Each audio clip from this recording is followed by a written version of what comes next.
Nutrition functional అని చెప్పేసి అంటారు. అసలు అదేంటి మ్యామ్? సో ఫంక్షనల్ న్యూట్రిషన్ అయితే ఫంక్షనల్ ఫుడ్స్ అంటాం. సో ఇప్పుడు మనకి ఏంటి అని అంటే ఈ ఫంక్షనల్ ఫుడ్స్ అనేవి ఎక్కువ రోల్ రావడానికి కారణం ఏంటి అని అంటే మనకి రెగ్యులర్గా మన ఫ్రూట్స్లో వెజిటబుల్స్లో వైటమిన్స్ ఉంటాయని తెలుసు, న్యూట్రియంట్స్ ఉంటాయని తెలుసు, అవి తినటం వల్ల మనకి హెల్త్ వస్తుందని తెలుసు. కానీ కొన్ని particular vitamins and minerals play as a functional nutrition. అంటే apart from regular nutritive value కాకుండా ఈ పర్టిక్యులర్ ఫుడ్లో ఒక omega-3 ఫ్యాటీ యాసిడ్స్ ఉన్నాయని, లేకపోతే ఈ particular food as a probiotic అని, లేకపోతే దీంట్లో కొన్ని జింక్ అని, కొన్ని ఎక్కువ ఇమ్యూన్ బూస్టర్ అని, ఇట్లా అనేక రకాలైన ఎక్స్ట్రా ఫంక్షన్స్ విచ్ మన శరీరానికి చాలా ఉపయోగపడేవి. సో అవి కూడా న్యాచురల్గా మనం తీసుకునే ఆహారంలో ఇది ఒక ఎక్స్ట్రా రోల్ ప్లే చేసే ఫుడ్స్ని మనం ఫంక్షనల్ ఫుడ్స్ అంటాం. అంటే కొన్ని వైటమిన్స్ ఉన్నాయి అనుకోండి, కొన్ని మినరల్స్ ఉన్నాయి. సో ఈ పర్టికులర్ ఫుడ్స్ వల్ల మనకేంటంటే మన శరీరానికి కొన్ని ఎక్స్ట్రా బెనిఫిట్ వస్తుంది అనమాట. వాటిని ఫంక్షనల్ ఫుడ్స్ అని మనం ఇప్పుడు కేటగరైజ్ చేస్తున్నాము. ఎందుకు? బికాజ్ ఇప్పుడు డిసీజెస్ ఎక్కువ అయిపోయాయి. ఇప్పుడు డయాబెటీస్ ఉన్న వాళ్ళు అనుకోండి, డయాబెటీస్ ఉన్న వాళ్ళకి మనం ఏం చెప్తాము, ఎక్కువ ఫైబర్ ఉన్న ఫుడ్స్ తినమని చెప్తూ ఉంటాం. ఫైబర్ ఉండటం వల్ల ఆ బ్లడ్ షుగర్స్ని కంట్రోల్ చేసి షుగర్స్ ఎక్కువ ఫ్లక్చుయేట్ అవ్వకుండా మెయింటైన్ చేస్తుంది. సో ఈ fibre rich dietary fibre is a functional food. So మనకు యూజువల్గా మనం తీసుకునే ఫుడ్స్ అన్నిట్లోనూ ఫైబర్ ఉంటుంది, కానీ ఎక్కువ మనం ఇన్వెస్ట్ చేస్తుంది ఎందుకు ఫైబర్ అంటే ఈ యాంటీ డయాబెటిక్ ఫుడ్గా పనిచేస్తుందని. అలానే ఒకవేళ క్యాన్సర్స్ ఉన్నాయనుకోండి, ఎక్కువ యాంటీ ఆక్సిడెంట్ ఫుడ్స్ తినమని చెప్తుంటాం.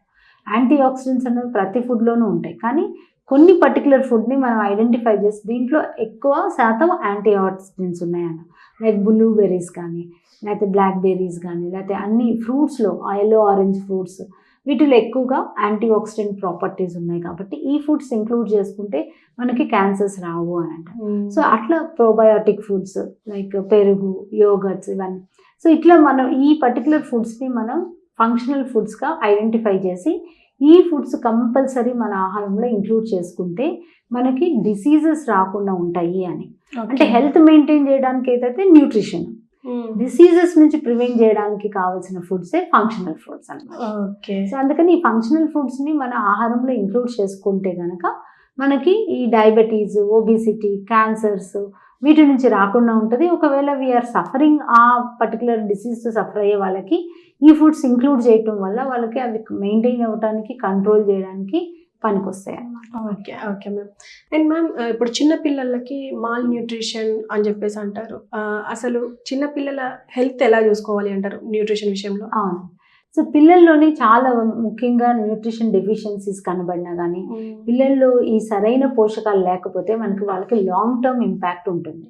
సో అందువల్ల మనం పిల్లల న్యూట్రిషన్నే ఎక్కువ ఫోకస్ చేయాలి. ఎందుకంటే పిల్లల్లో చాలా వరకు న్యూట్రిషన్ అన్నది బేసిక్ ఫౌండేషన్. సో ఫస్ట్ నుంచి వాళ్ళు మంచి న్యూట్రిషన్ తీసుకుంటే కనుక వాళ్ళు హెల్దీ ఇండివిజువల్ అవుతారు.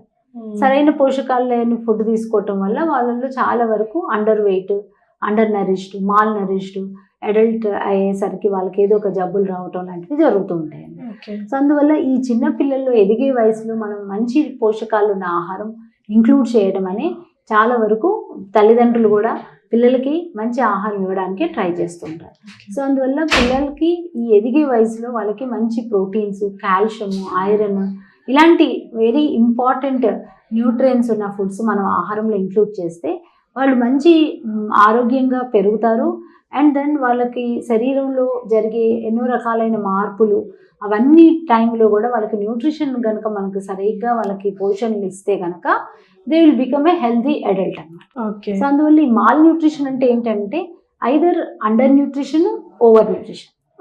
అంటే వాళ్ళకి సరైన న్యూట్రిషన్ డెఫిషియన్సీస్లో ఉన్నా కూడా ప్రోటీన్, ఎనర్జీ డెఫిషియన్సీ, లేకపోతే కాల్షియం డెఫిషియన్సీ, ఐరన్ డెఫిషియన్సీ, ఇవన్నీ పిల్లల్లో చాలా కామన్ ఉంటాయి. సో వాళ్ళని అండర్ నరిష్మెంట్ అంటారు. ఓవర్ నరిష్డ్ అంటే ఒబిసిటీ, పిల్లలు ఎక్కువగా అధిక ఫుడ్ తినేయటం, ఎక్కువగా జంక్ ఫుడ్ తిన్న వాళ్ళు ఉండవలసిన వెయిట్ కంటే ఎక్కువగా ఉండడం, వాళ్ళని ఓవర్ న్యూట్రిషన్ అంటారు. సో ఈ అండర్ న్యూట్రిషన్, ఓవర్ న్యూట్రిషనే మనం మాల్ నరిష్డ్ అంటాం. సో పిల్లల్లో ఈ మాల్ నరిష్మెంట్ అనేది గమనించి దాన్ని తగ్గట్టుగా వాళ్ళ ఆహారంలో మార్పులు చేసి వాళ్ళ వయసుకు తగ్గట్టు వాళ్ళు న్యూట్రియంట్ తీసుకుంటే కనుక పిల్లల ఆరోగ్యం హెల్తీగా ఉంటుంది, ఎదుగుదల మంచిగా ఉంటుంది, బ్రెయిన్ పెరుగుదల, వాళ్ళకి యూజువల్గా ఫస్ట్ 10 years లోపల ఆ బ్రెయిన్ డెవలప్మెంట్ అన్నది జరుగుతూ ఉంటుంది. సో ఆ టైంలో మంచి న్యూట్రిషన్ ఇస్తే హెల్దీ ఇండివిజువల్ అవడానికి చాలా వరకు ఛాన్సెస్